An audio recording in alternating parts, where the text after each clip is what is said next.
주의 긍휼과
같이 기도드리겠습니다. 하나님 감사합니다. 오늘 하루도 교회에 나와 예배 드릴 수 있도록 해주셔서 감사합니다. 지난 한 주간 저희들의 잘못을 이 시간 용서하여 주세요. 사순절 기간입니다. 중등부 모두가 유튜브로 주님 말씀을 묵상하며 하루를 보낼 수 있도록 해주세요. 오늘 예배가 주님을 만날 수 있는 예배가 되게 하여 주시고 저희들의 예배를 기뻐 받아주세요. 중등부의 말씀을 전해주시는 박찬 전도사님, 섬겨주시는 손은수 부장님, 모든 선생님들의 가정이 평안하게 하여 주시고 중등부 아이들이 하나님이 주시는 비전으로 세상을 이롭게 하는 그리스도인으로 잘 성장할 수 있게 해주세요. 감사드립니다. 예수님의 이름으로 기도드립니다. 아멘. 오늘 말씀은 누가복음 15장 11절에서 24절 말씀입니다.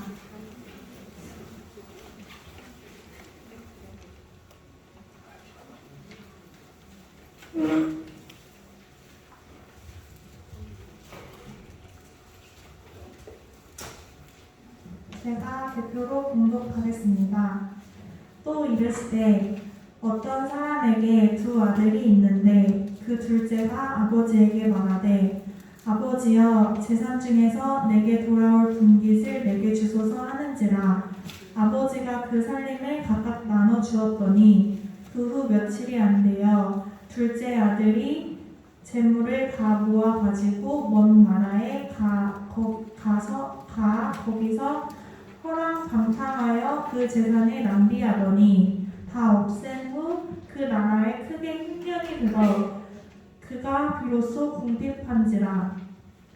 가서 그 나라 백성 중 한 사람에게 붙여 사니 그가 그를 들로 보내어 돼지를 치게 하였는데 그가 돼지 먹는 쥐염 열매로 배를 채우고자 하되 주는 자가 없는지라. 이에 스스로 돌이켜 이르되 내 아버지에게는 양식이 풍족한 품꾼이 얼마나 많은가.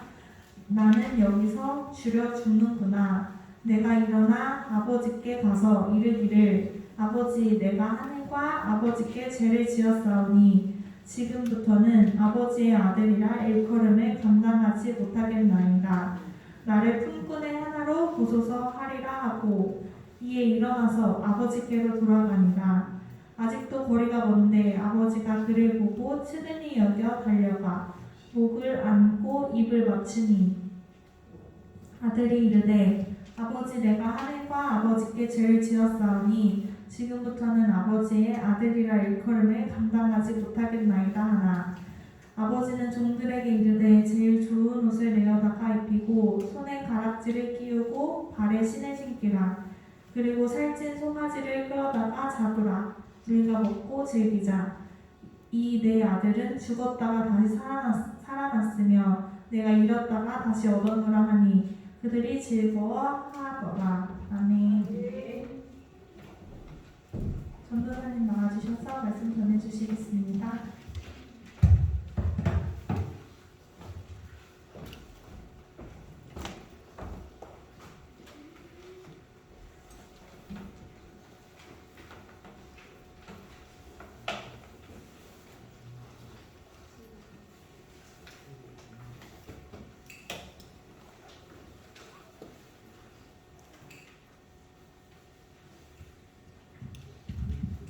네, 친구들 반갑습니다. 잘 지냈죠? 우리 친구들 되게 잘 지냈나요? 네, 오늘은 그래도 지난주보다 훨씬 더 또 많은 친구들이 이 자리에 나온 것 같습니다. 네, 오늘 이 자리에 이렇게 나온 친구들을 환영하고요. 오늘 말씀은 우리 친구들도 한 번쯤은 들어봤을 법한 그런 이야기가 담겨있는 내용입니다. 어떠한 내용이냐면 돌아온 탕자 이야기. 한 번쯤은 들어봤죠? 못 들어봤어요? 네, 못 들어봤으면 오늘 우리 한번 말씀을 잘 들으면 이 돌아온 탕자 이야기를 통해서 우리에게 주시는 하나님의 말씀이 무엇일지 잘 듣고 돌아가는 우리 친구들 되었으면 좋겠습니다. 말씀으로 들어가기 전에 전도사님이 한 가지 예화를 들면서 오늘의 말씀을 시작할게요. 자, 전도사님이 길을 가다가 횡단보도에 딱 섰어요. 그리고 지금 빨간불이어서 이제 파란불을 기다리고 있는데 한 중학생이 통화하는 내용을 전도사님이 옆에서 들은 적이 있습니다. 전도사님이 그 친구의 전화를 몰래 엿듣고 싶어서 들은 게 아니고 그 친구가 얼마나 고래고래 막 소리를 지르면서 통화를 하는지 옆에 서 있기만 해도 무슨 내용으로 통화를 하는지 다 알 수 있을 정도였습니다. 그 학생은 아침에 부모님이 준비물 중에 하나를 제대로 챙겨주지 않았던 것 같아요. 그래서 부모님한테 화가 나서 전화를 한 것 같았습니다. 부모님한테 막 화를 내면서 전화 통화를 하는 거예요. 아니, 엄마, 왜 그걸 안 챙겨줬는데? 내가 그것 때문에 학교에서 혼났잖아. 막 이러면서 정말 짜증나. 막 이러면서 엄마한테 막 통화를 하고 있는 겁니다. 전도사님이 옆에서 그 통화를 듣고 있는데 이 학생 너무 무례한 거 아닌가? 라는 생각이 들 정도였습니다. 아니 무슨 초등학교 1, 2학년도 아니고 자기 준비물은 자기가 챙겨야지. 그거 안 챙겨줬다고 엄마한테 전화해가지고 막 소리를 지르는가. 그런 생각이 들 정도였습니다. 우리 중등부 친구들은 어떤가요? 엄마에게 이렇게 막 화를 내면서 투정을 부리며 짜증을 내며 했던 적 혹시 있습니까? 네. 없어요? 다 모범생들만 앉아있는데요. 네. 준비물은 전날 미리 가방에 착착 넣어두고. 네. 그런 친구들도 있겠지만 분명히 내 안에 그런 행동을 했던 적이 있는 친구들도 분명히 이 자리에 있기는 있을 겁니다. 자, 그런데 한번 또 생각해 보세요. 내가 엄마한테 이렇게 막 화를 냈어요. 근데 이 화를 낸 것 때문에 그 당시에 엄마가 나를 혼내킬 수는 있겠지만 그렇다고 엄마가 우리를 내쫓거나 그래 그럼 난 이제부터 네 엄마가 아니다 이러면서 너는 너가 알아서 살아라 이렇게 하는 부모님이 있습니까? 없죠. 네, 아무도 없을 겁니다. 우리가 막 투정을 부린다고 짜증을 낸다고 해서 부모님이 우리를 모른 척 한다거나 버려두는 그런 부모님은 아마 없을 겁니다. 오늘 우리가 읽었던 이 말씀 속에서도 이와 같은 내용이 등장을 해요. 어떤 내용이냐? 오늘 본문 말씀은 예수님께서 비유를 들면서 말씀해 주시는 내용 중에 하나예요. 한번 살펴보겠습니다. 한 가족이 있었어요. 그 중에 아들들 중에 둘째 아들이 있었습니다. 근데 이 둘째가 아버지한테 가서 이렇게 이야기를 해요. 오늘 본문 12절의 말씀입니다. 이 12절의 말씀을 전도사님이 한번 읽어보겠습니다. 그 둘째가 아버지에게 말하되 아버지여 재산 중에서 내게 돌아올 분깃을 내게 주소서 하는지라. 아버지가 그 살림을 각각 나눠 주었다니. 무슨 말이냐? 쉽게 이야기하면 이거예요. 아버지가 갖고 있는 그 재산 중에 아버지가 돌아가시면 어쨌든 재산 나눠줄 거잖아요. 근데 그때 주지 말고 지금 미리 나한테 주세요. 그러면 그 돈 갖고 내가 살고 싶은 대로 살 테니까 돈을 좀 미리 주세요 라고 이야기하는 내용이에요.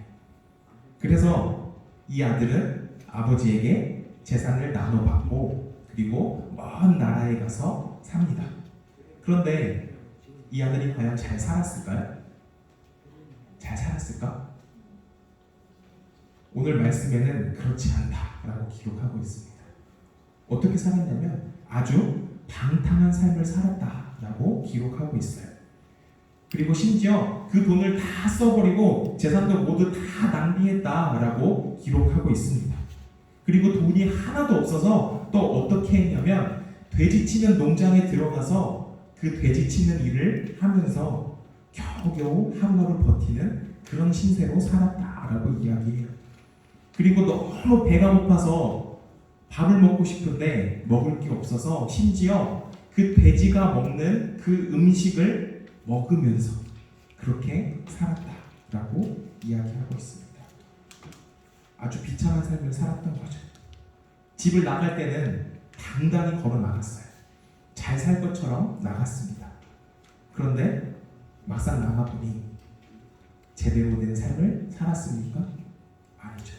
방탕한 삶을 살다가 재산까지 다 탕진하게 되고 그리고 돼지 우리 속에서 지내는 그런 비참한 삶을 살아가는 이 아들의 모습을 바라보면 우리 친구들은 어떤 생각이 드나요? 아휴 어리석다. 아휴 내가 저럴 줄 알았어. 나갈 때는 당당하더니 이러면서 아마 손가락질하지 않을까요? 이 아들은 결국에 너무 배가 고프고 먹을 것이 없고 삶이 힘들어서 다시 집으로 돌아가기로 마음을 먹습니다. 아버지에게 돌아가기로 다시 마음을 먹는 거예요. 이 아들을 떠나보낸 아버지의 심정은 어떤 심정으로 하루하루를 보내고 계셨을까요? 이놈의 자식 집 나가더니 아주 꼴이 좋다 이런 아버지였을까요? 그런 아버지는 세상에는 없겠죠. 아버지는 매일같이 이 집 떠난 아들을 기다리고 있었고 그리고 아들이 저기 멀리서 오는 그 모습을 바라보자마자 달려가서 그 아들을 맞이했습니다. 우리가 아무리 잘못을 해도 부모님은 우리를 이렇게 기다려주고 계시고 그리고 항상 우리를 생각하고 계시다는 것입니다. 그래서 그 아버지를 만난 이 아들은 자신의 잘못을 정확하게 그 자리에서 이야기하며 용서를 구했습니다. 그리고 아버지는 이 아들을 용서하고 동네 사람들을 다 불러다가 잔치까지 하였다라고 오늘 말씀을 기록하고 있죠. 아버지의 마음을 아프게 하는 그런 나쁜 아들이었지만 아버지는 그렇게 생각하지 않았던 것입니다. 아버지에게 돌아온 이 아들은 큰 기쁨이었고 그리고 다시 가족의 일원이 되며 온 동네 사람들이 모여서 기뻐함으로 잔치를 했다는 것입니다. 이 내용은 예수님이 비유를 들어서 그 당시에 그 앉아있던 이스라엘 백성들에게 이 말씀을 해주신 거예요. 이 비유는 하나님과 우리의 모습을 보여주고 있는 것입니다. 어떤 모습인가요? 하나님은 우리가 다시 하나님께로 돌아오기를 매일같이 기다리고 계시는 분이시라는 것입니다. 우리가 하나님께로 돌아가면 하나님은 멀리서 우리를 알아보시고 우리의 그 있는 모습 그대로 받아주신다라는 것이에요. 우리가 어떤 잘못을 하든 우리가 어떤 죄를 지었든 간에 하나님 앞에 나와서 우리가 그 죄를 회개하고 다시 돌아오시기를 기다리고 계시는 분이 바로 하나님이시라는 것입니다. 그리고 우리가 돌아왔을 때 우리의 모습 그대로 우리를 받아주시는 분, 그분도 하나님이시라는 것이죠. 그리고 하나님께 돌아왔을 때 더 이상 죄인이 아닌 하나님의 자녀로 선포해 주시고 그리고 은혜를 베풀어 주시는 분이 바로 하나님이시라는 겁니다. 자격이나 우리의 상태와 관계없이 하나님께로 돌아가면 우리를 회복시켜 주시는 것이 예수님께서 잃은 아들을 되찾은 그 아버지의 이 비유를 통해서 오늘 말씀을 선포하고 계시는 거예요. 하나님께로 돌아오기 위해서는 우리가 해야 할 것이 있습니다. 그것은 바로 우리 스스로 돌이켜서 이 생각의 귀환이 필요하다는 거예요. 오늘 이 17절의 말씀을 우리 함께 한번 읽어보도록 하겠습니다. 친구들과 우리 앞에 화면을 보고 17절의 말씀을 함께 읽어볼게요. 자, 시작. 이에 스스로 돌이켜 이르되 내 아버지에게는 양식이 풍족한 품꾼이 얼마나 많은가. 나는 여기서 줄여 죽는구나. 17절 그 말씀 처음 앞부분을 보면은 이 아들이 이렇게 했다. 스스로 돌이켰다 라고 이야기를 합니다. 이 스스로 돌이킨 것은 이 생각의 귀환이었던 거예요. 이전에는 내가 가장 가치 있고 그리고 내가 하고 싶은 것으로 온통 이 머릿속에 가득했습니다.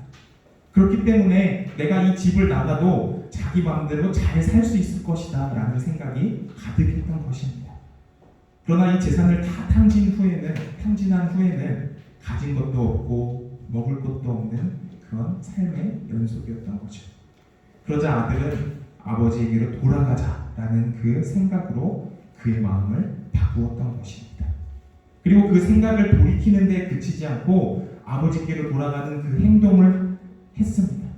그리고 그렇게 함으로써 이 회복의 은혜를 경험하게 된 것이죠. 이것은 오늘 우리들에게도 동일하게 적용되는 그런 말씀이에요.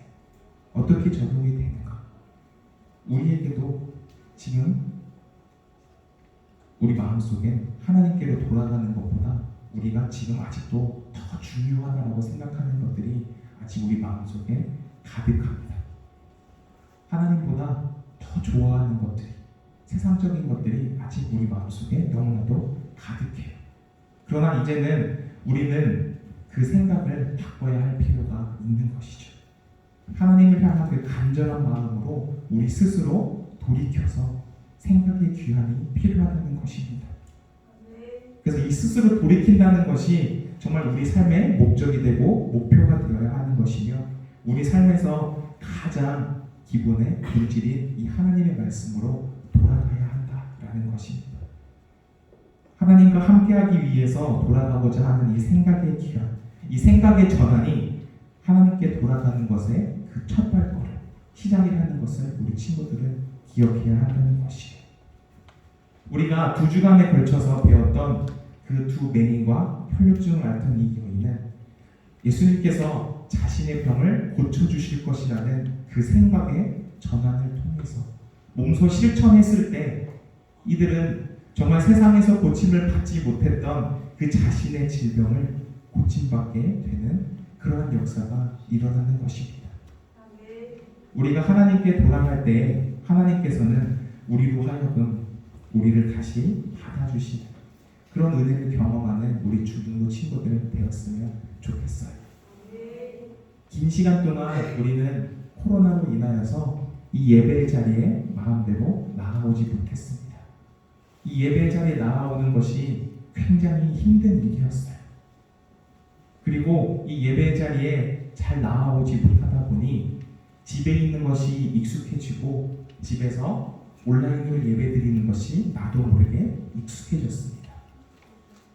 그런데 이제는 그것에 익숙해져서 거기에 만족하는 것이 아니라 하나님께로 다시 돌아오는 하나님의 예배의 자리로 나아오는 그러한 시기가 필요하다는 것이죠. 그리고 그러한 결단이 우리 친구들에게 필요하다는 것입니다. 이 예배의 자리를 사모하고 이 예배의 자리에 당당히 나아왔을 때 하나님께서 그래, 너가 나를 이렇게 사랑하는구나, 너가 정말 충성된 종이구나 라는 그런 칭찬을 받을 수 있는 우리 중등부 친구들이 되었으면 좋겠습니다. 이 예배 자리가 그냥 앉았다가 돌아가는 그런 시간이 되는 것이 아니라 정말 하나님을 향해서 하나님, 제가 하나님을 만나고 돌아가는 그런 귀한 시간이 되었으면 좋겠습니다 라고 간절히 기도하고 예배하고 찬양하고 돌아갈 수 있는 그런 시간이 되었으면 좋겠어요. 우리 친구들 2022년도 벌써 시작한 지 4개월이라는 시간이 흘렀습니다. 앞으로 남은 시간 동안 더욱 이 예배의 자리를 사모하고 그리고 이 예배의 자리를 더욱 지키며 하나님 보시기에 기쁨이 넘치고 그리고 하나님의 말씀으로 저 세상을 이롭게 바꿀 수 있는 그런 우리 중등부 친구들 되었으면 좋겠습니다. 알겠죠? 네. 알겠나요? 네. 그러면 우리 마지막으로 우리 구호 딱 한 번 외치고 전도사님이 기도로 오늘의 말씀을 마치겠습니다. 자, 구호 준비 됐습니까? 됐나요? 네. 자, 우리 힘차게 한번 우리는 그리스도인 외치고 기도하겠습니다. 우리는 그리스도인. 너무 작은 것 같은데요. 네. 자, 마지막으로 한 번 더 우리는 그리스도인. 네, 기도하겠습니다. 하나님 아버지, 우리 중등부 친구들 오늘 이 예배를 사모하여 이 자리에 나아왔습니다. 이 자리에서 함께 예배하는 우리 중등부 친구들 정말 그냥 이 자리에 왔다가 돌아가는 것이 아니라 하나님을 만나고 하나님께서 주시는 그 놀라운 사랑을 경험하고 체험하는 그런 귀한 예배의 자리가 되게 하여 주시옵소서. 우리가 아직도 우리 마음속에 하나님보다 세상의 것을 더 사랑하는 마음이 크다면 그것들을 오늘 이 시간 내려놓고 정말 하나님의 말씀만을 바라보며 하나님의 말씀대로 살아갈 수 있는 우리 중등부 친구들 되게 하여 주시옵소서. 날마다 하나님의 말씀을 붙들고 하나님의 말씀대로 살아가는 우리 귀한 중등부 친구들 되게 하여 주시옵소서. 감사드리며 예수 그리스도 이름으로 기도합니다.